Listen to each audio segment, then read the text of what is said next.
Bienvenidos chicos, sean súper bienvenidos a este video acerca de los pronombres personales. Mi nombre es Sebastián Santamaría y el día de hoy los voy a estar acompañando con este pequeñito pero súper importante tema. Entonces, antes de iniciar, ¿qué vamos a ver el día de hoy? El día de hoy vamos a ver los pronombres personales, posesivos, reflexivos y demostrativos en inglés. Y se preguntarán, Sebas, ¿pero por qué son importantes estos pronombres personales? Pues bueno, muchachos, estos cumplen la misma función que cumplen en el español. En español nosotros usamos los pronombres personales para reemplazar a un sujeto. Es decir, yo puedo decir, por ejemplo, vamos a ponerlo acá. Yo puedo decir, Sebastián come, o puedo reemplazarlo por su pronombre, él come. Entonces, vendrían siendo todos aquellos que reemplazan los sustantivos en cualquier oración.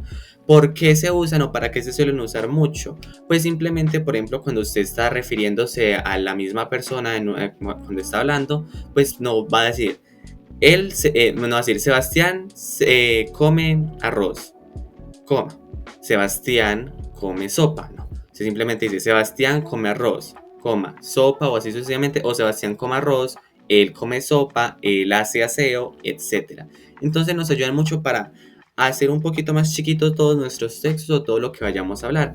Y en ciertos casos suele ser súper útil.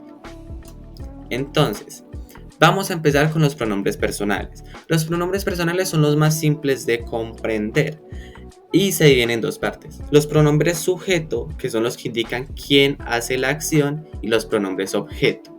Entonces, por ejemplo, podríamos llegar y decir que para usar un pronombre sujeto, por ejemplo, como el I, sería como I play video games. Recordando que todas las oraciones en inglés, las más básicas, suelen tener el sujeto, el verbo y el complemento. ¿Ok? Entonces esa sería como que la manera más simple de entenderlos. Ahora, para los pronombres objeto, podríamos usar un ejemplo relativamente básico que sería como que you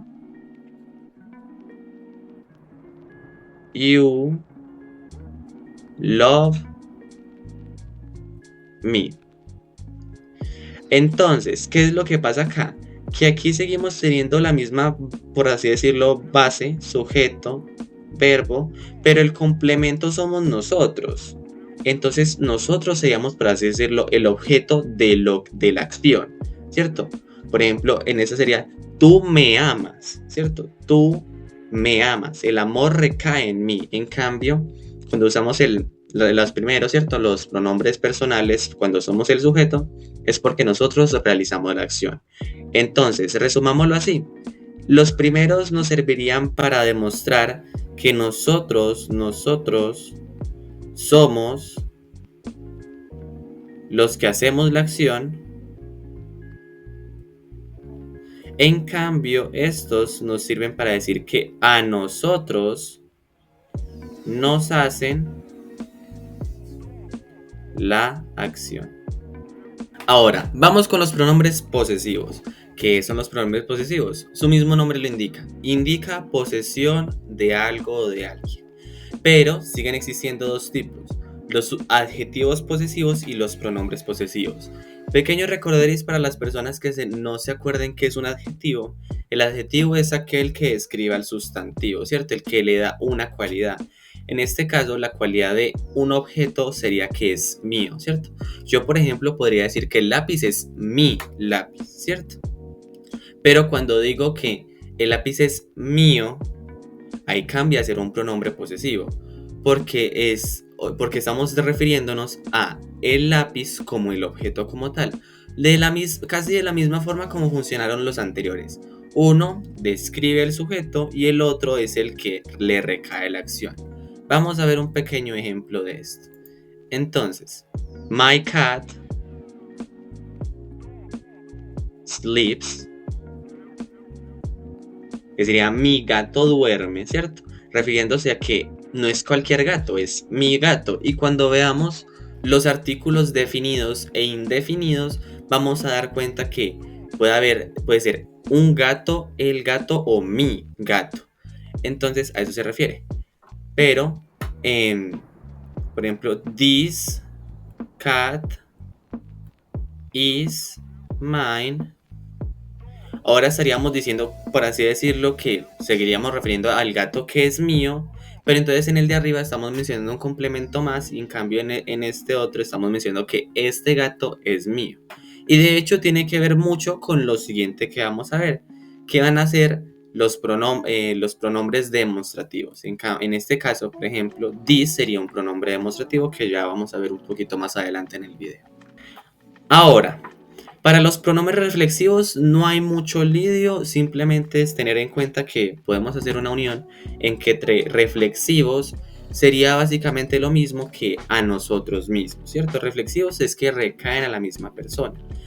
Entonces, no tiene mucho lío, mucho pierde, simplemente es tener en cuenta que todos son como que lo mismo de los posesivos, pero con self o selves al final. Es decir, que para mencionar a nosotros mismos, para volvernos, por así decirlo, citar en algún lado del texto, tendríamos que usar esta terminación. Un ejemplo de esto podría ser, por ejemplo, I love myself, que sería, pues, yo amo a mí mismo o yo me amo a mí mismo, ¿cierto? De la misma forma de citarnos. O, por ejemplo, she damaged herself. Obviamente, cabe aclarar que siempre que estemos usando estos tipos de pronombres irían al final, o bueno, no siempre, la gran mayoría de las veces. Acuérdense que en inglés y en las lenguas no usamos el siempre. Eso es parte de los totalizantes que no se usan y que en este caso estaríamos usándolo al final y que debe tener una relación directa con, pues si usamos she, obviamente tiene que ser el de ella misma o dependiendo a quién nos refiramos, tiene que tener sentido tanto de género como de número. Es algo que deben tener muy presente, debe haber mucha relación de género y número siempre que estemos haciendo una oración en inglés y en cualquier lengua en general. Y por último, pero no menos importante, tenemos los pronombres demostrativos, que me gusta hacerlos de una forma mucho más dinámica. Y es que posicionémonos, aplica lo mismo, eso se aplica para realidad como para un texto. Y es que cuando nosotros tenemos, por así decirlo, un objeto o algo de lo que queramos hablar, tenemos que tener en cuenta el espacio que tenemos con él. Entonces, estos pronombres demostrativos demuestran, por así decirlo, una cercanía o lejanía con el objeto o la persona o X cosa, ¿cierto? Entonces, por ejemplo, yo podría decir que this pen, por ejemplo, this pen o that pen si yo lo tuviera un poco más lejos. Por ejemplo, yo podría decir these AirPods porque estarían aquí, ¿cierto? Cerquita mío. Pero si yo los pusiera por aquí lejos, ¿cierto? Y yo no los pudiera tocar, diría those AirPods. Entonces, hagamos un pequeño resumen. This sería para algo que está cerca mío, que yo puedo tocar y que es uno solo. En cambio, that es algo lejos mío, no lo puedo tocar y es uno solo igualmente. Entonces, básicamente estos dos de acá son los singulares. Y los plurales serían this y those, que vendrían siendo lo mismo. This para cosas que están cerca mío y que puedo tocar y those para cosas que están lejos que no puedo tocar. Entonces, para resumir todo lo que acabamos de ver el día de hoy, los pronombres personales son súper importantes porque nos van a reemplazar los sujetos. Y los sujetos, tanto en inglés como en español, son lo más importante de la lengua, porque los vamos a usar en todo. E incluso en inglés son mucho más necesarios que en el español, porque los ingleses, los de habla inglesa, los americanos, usan este tipo de pronombres en cualquiera de sus presentaciones para referirse a el sujeto de que están hablando. No es como no somos nosotros, por ejemplo, que yo por ejemplo digo él come, juega y cocina, sino que ellos dicen él come, él juega y él cocina, ¿cierto? Entonces hay que tener eso en cuenta. Aquí pueden tener una vistica otra vez a todo lo que hemos visto para que lo anoten en sus cuadernos, en sus libreticas y lo tengan pegadito en un mural. Yo les recomiendo hacer un muralcito con todos esos porque son muy memorísticos y a continuación van a tener unas cuantas preguntitas para que les den un repasito a este tema que es súper, súper, súper interesante y que les va a ayudar muchísimo en todo el proceso. Chao, chao chicos.